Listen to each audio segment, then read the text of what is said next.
Transformation, Fire in the Forest, Reflections on the Rebirth of Big Basin. Donna Thomas, Santa Cruz, California, 2023. 3 years after the catastrophic 2020 CZU lightning complex fire, I went to Big Basin Redwoods State Park as an invited artist in the project called Big Basin Art About. Over 2 days, along with 15 other artists, I hiked through the burned forest, listened as the park rangers and naturalists told us of their experiences. Some of their homes were incinerated in the fire. They saw that over 97% of the park burned, and all were overwhelmed by the loss of the Big Basin forest as they knew it. The artists and I experienced the deep sadness of seeing heavily scarred giant redwoods and grieved the loss of historic structures. We sighed with relief seeing the bright green regrowth everywhere, including an abundance of wildflowers in the newly opened canopy. This is a collection of our thoughts, with my illustrations showing the state of the forest as it goes through a transformation like it never has before. It hasn't been easy to express our feelings. Here is a glimpse of our impressions at this moment in this beloved place. Heartbroken at the news of majestic and beautiful Big Basin burning, I braced myself for the worst when first seeing it after the fire. The sky was overcast and the air was cold. The park felt subdued and somber. Driving into the park, I felt overwhelmed by the destruction. Blackened trees and the litter of dead branches out to infinity. Walking along the only open trail, I looked closer and saw an exuberance of green sprouts from blackened redwood trunks, from burned tan oak stumps, from ash-covered ground. Grief and overwhelm turned to hope and excitement. Reflecting on the centuries of time it took to create the ecosystem that was a lush forest, I'm filled with anticipation about the new forest that will emerge from this severe wildfire. Although the reforestation may not happen in my lifetime, I can't wait to see how the plant and animal life return in the coming decades. Recent mornings spent in the park have been highlighted by bird song and sightings. I'm reminded that life goes on. The park is not dead. It continues to fill up with life and will continue to as the forest regenerates. Pioneer species have been doing this long before human pioneers touched this land. Spark. Measurement of time passes through the flames and the moonlight.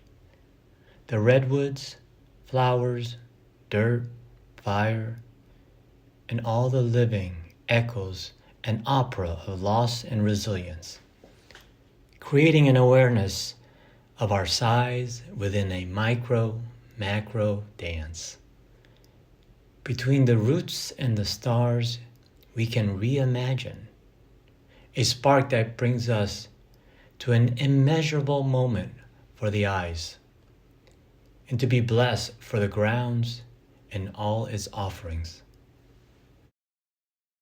When I first saw the forest after the burn, my first impression as our group arrived at the forest was surprise at how the new growth on the trees began directly from the trunks. I had expected that it would grow from the tips of the branches. Seeing that growth made me think of little children bundled into their puffy snow clothes. I approached the Big Basin State Park under a gloomy cloud of my own creation, thinking I would be swamped in a storm of heavy D words like devastation, disaster, and destruction. The big surprise for me turned out to be the other side of that real and undeniably sad story. I found myself surrounded by health. Almost all of the blackened redwood trunks are now bristling with stubby new branches and putting out rings of vigorous new clones around their roots. The abundance of wildflowers on the newly sunlit slopes is almost overwhelming, and there are multiple species of birds going about their noisy business, obviously finding what they need to sustain themselves in this regrowing forest. Going to sleep and waking up to their songs lifted my heart. The other aspect that surprised and inspired me was the sense of human opportunity laid open in the wake of the fire. Nothing in Big Basin is as it was, so now we get to ponder what we want for the future of this park and others like it. We always assumed we knew who the park belonged to and how we wanted to enjoy it, but even those basic understandings are now laid open for deep thought. Who exactly is that hugely important we? Is there a way for a greater diversity of people to enjoy a lighter and more respectful presence in the park as it is reopened for use?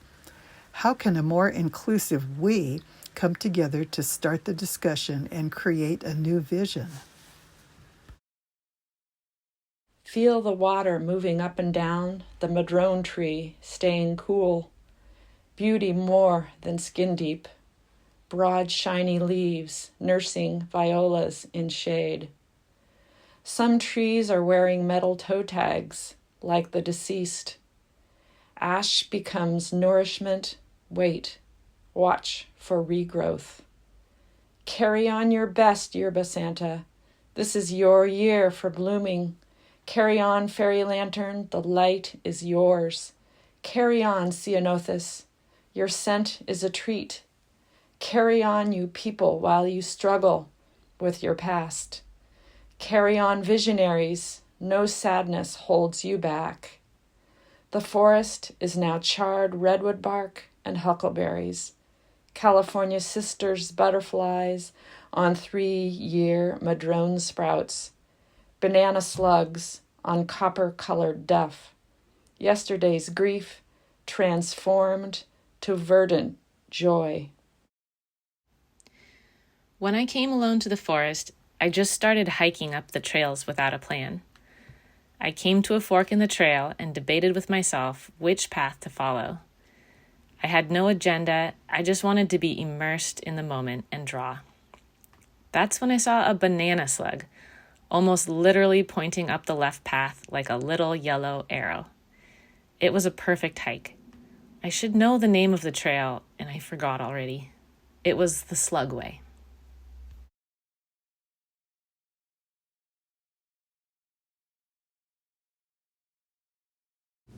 Pilgrimage. When my grandpa died, his neighbors got together and paid for a memorial redwood tree in Big Basin Redwood State Park.